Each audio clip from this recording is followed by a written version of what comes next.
The Georgia Senate races are tomorrow.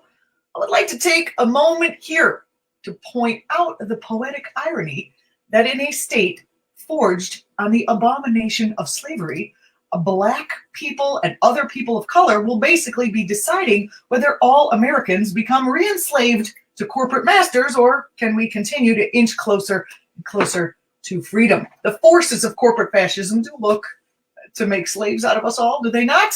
And that is what is at stake here. Tomorrow could be the day that Democrats take control of the Senate, which could make history in the traditionally conservative state of Georgia. Now, I understand. You don't have to explain it to me in the comments unless you really want to yell at me about how Democrats also have, corporate interests, etc. We get that. But still, there's a little bit of a space here with the Democrats. John Nichols has been following the races, and he is here today to tell us what we should be looking out for as the events of tomorrow's election in Georgia unfold. John, thank you for joining me here. How are you? I'm very well, and Happy New Year. It's an honor. Yeah. I don't know. People are like, oh, the calendar's different. So therefore, all is well and it's a fresh start. And I'm just like, maybe we should kick the new year off to the 20th of January and try to have a fresh start from that point. Or I guess tomorrow would be good. Talk about the Georgia Senate runoff races that we're looking at tomorrow. And what are you thinking as you're watching these campaigns? Sure.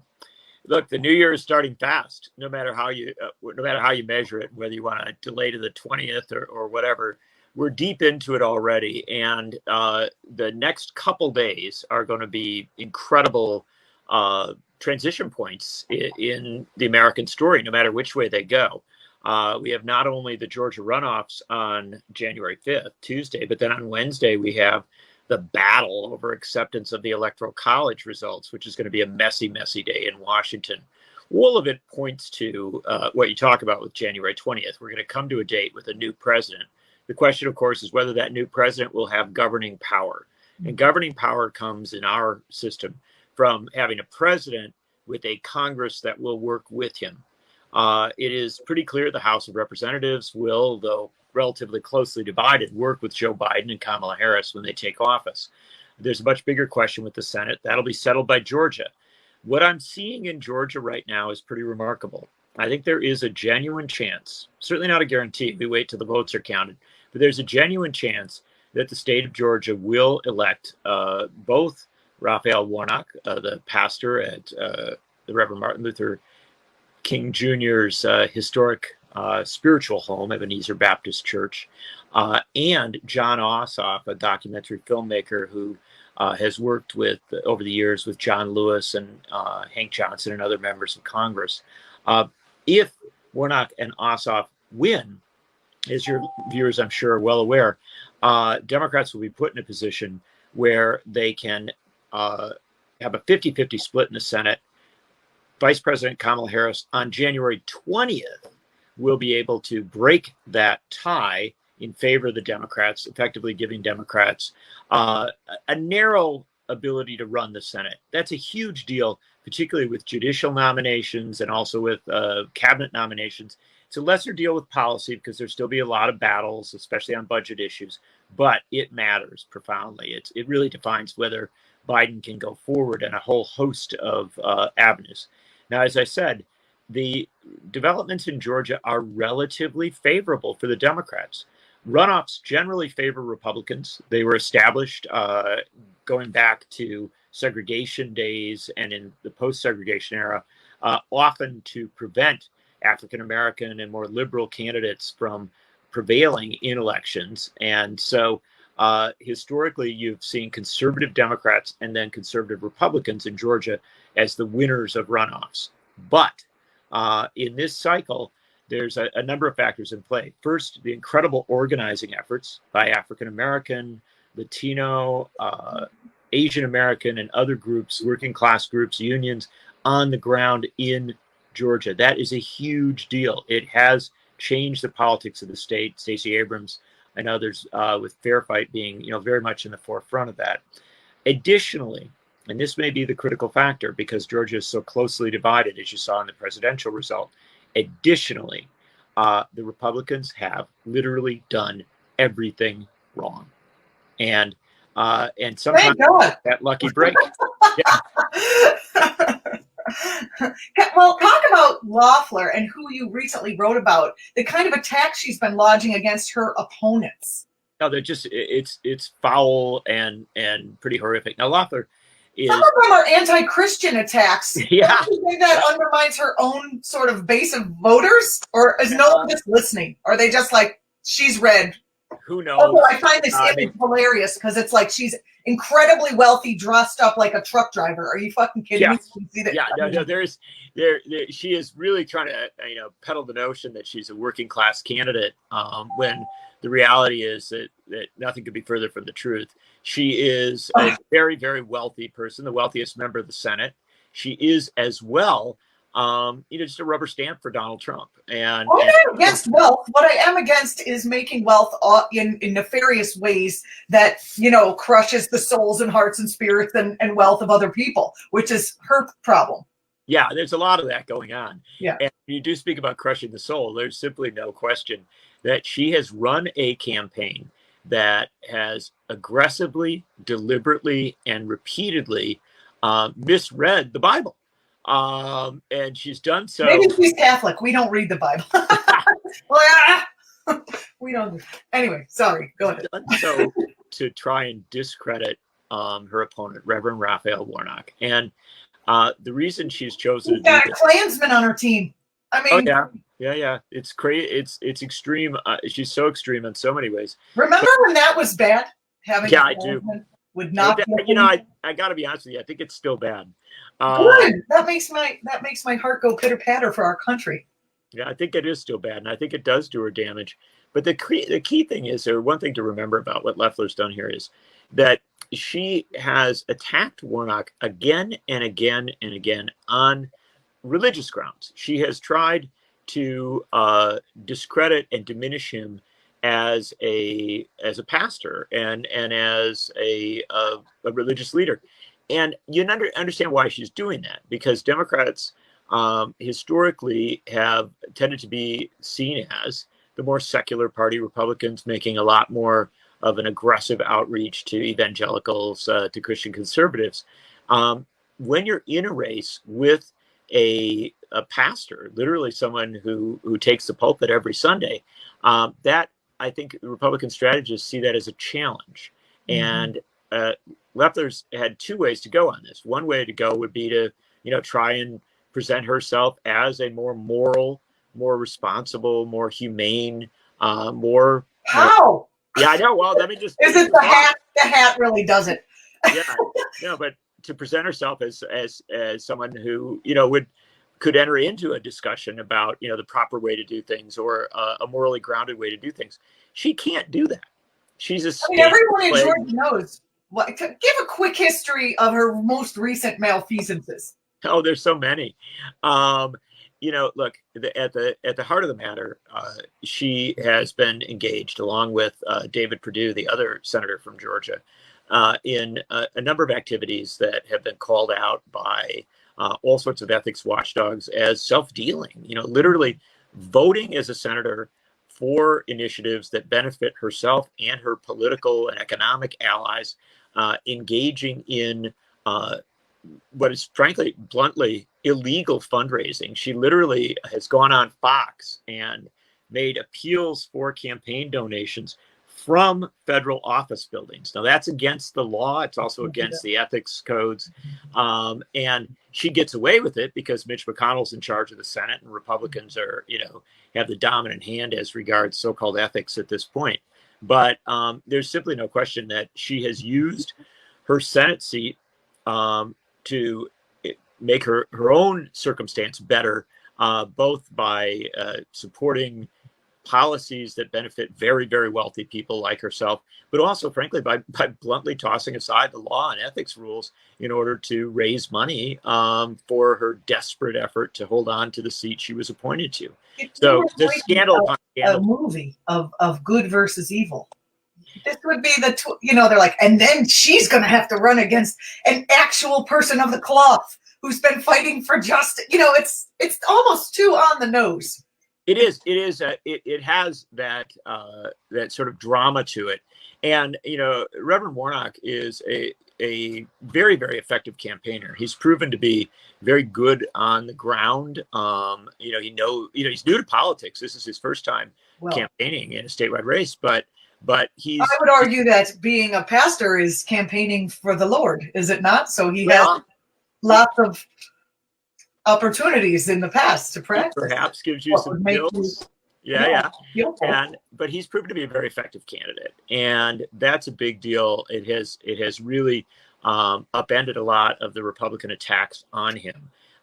Beyond that, he has, basically he's taken Senator Loeffler's attacks on him and turned them back on her, including an incredible line in their one debate where he said that Loeffler was lying about him and lying about the Bible, lying about the Nazarene. And so it's very blunt stuff. Way to get the Christians back. Well, we shall see, because there are so many cross currents and political complexities to this. However, what Warnock holds out the possibility of in this Georgia race is the possibility of a real counter to this hypocritical and very cynical politics that not just Kelly Loeffler, but a lot of Republicans have engaged in for a very long time. He has refused to give the moral high ground over to his opponent. He has not looked away from the attacks. He has responded to them effectively, powerfully. And I think that if he wins, obviously it has significance as regards control of the Senate if both Warnock and Ossoff win.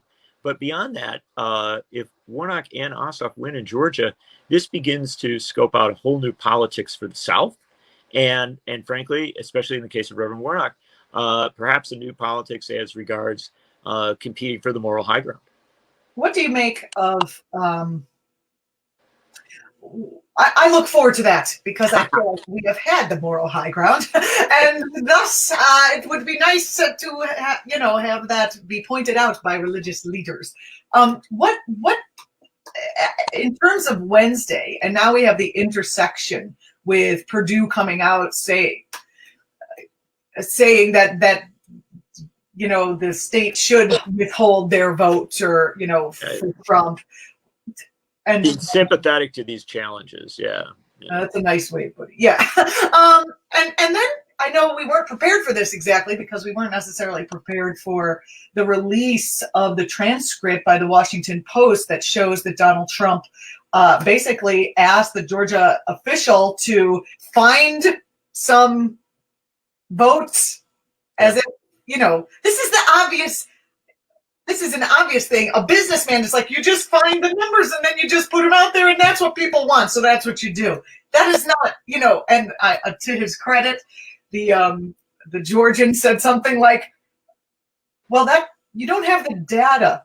Your data is wrong. Yeah. You think are wrong. Yeah. He's not into data. He's just into doing whatever he wants, as we all well know. But what do you make of the intersection of these two issues, especially given that on Wednesday,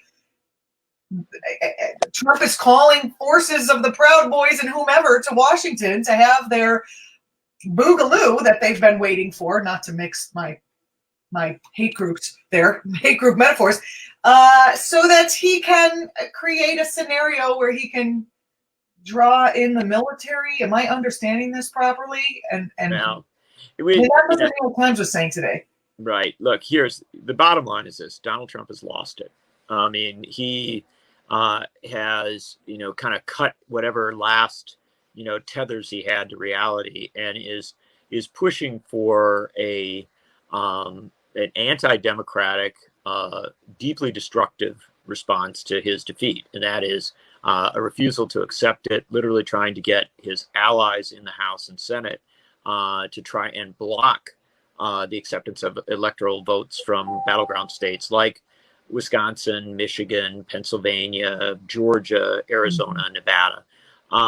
There will be objections on Wednesday in the House from members of the House and members of the Senate. We know that to be the case. these objections will force a debate on whether to accept the results. That debate will lead to a vote. The vote will be to accept the results from each and every one of these states, and that will lead to ultimately the confirmation of Joe Biden and Kamala Harris's victory and their inauguration on January 20th. However, what Trump is doing is trying to make that very clear process, which we all know is going to happen, into a chaotic mess, out of which he would hope that somehow the divisions might grow so deep and so destructive that he could, snatch victory from the jaws of defeat. It isn't going to happen. If those divisions do deepen to an even more irreparable place than they already are, Joe Biden is going to inherit these divides. Am I right? Yeah. So even if he doesn't win the presidency, he's still doing untold damage to a peaceful transition of power. There's no doubt of that. And there's also no doubt of what Donald Trump is up to. He is positioning himself to be the leader of the Republican Party, the leader of the opposition. And he's raised a ton of money by, frankly, fundraising off lies about the election results and not hiring a competent legal team. I mean, his lawyers have lost every case, or essentially every case they've taken on at every level of the courts, not even hiring good strategists. Basically, he's banked the money. So in many ways, the whole challenge to the election results is a fraud. And it's a fraud on his own supporters to get a lot of money. But that money's there. Donald Trump will use that to continue to object to things that Biden does, to try and undermine it at every turn. But frankly, he'll also... How about we just close off his Twitter account? Then there's nothing. There's no Donald Trump left. I mean, sure, he'd be on One News Network or whatever. Yeah. Next crazy places. He'd find some other route to communicate. And the fact is, that's not the answer. The truth is you can't shut down, your opposition, because especially in a case where 73 million people voted for him, he's going to find ways to communicate. What is important at this point is, did they vote for him? I mean, could they just vote because they were voting for Republicans? Many did. You know what I mean? Many There's other Republicans they can follow. Well, that takes us back to Georgia, because in a sense, Georgia will tell us to the extent to which Trump and Trumpism has become the Republican Party. And it's going to be very interesting to watch. If Warnock and Ossoff prevail in Georgia, if they frankly prevail by a wider margin than Biden prevailed by in November, you've got a very good signal. And I think that's going to be very damaging to Trump as regards his efforts to control the party. I think he'll get a lot of blame for the problems that the Republicans have had in Georgia, although they brought many of them on themselves. However, if they win, that's just going to reinforce Trump's game, if you will. And so that's why Georgia becomes such a vital moment, much more vital than what happens on Wednesday, although Wednesday is important to watch and keep conscious of. And so what I would say is this: Donald Trump is a lousy businessman who's never been good at what he does. He's been a lousy president. He's never been good at that either. Now he enters into a place where what he is good at might be rewarded, and that's a dangerous game. Mm-hmm. He is good at causing problems for other people. He is good at dividing, sowing distrust, just being a agent provocateur. And that's what you're going to see going forward.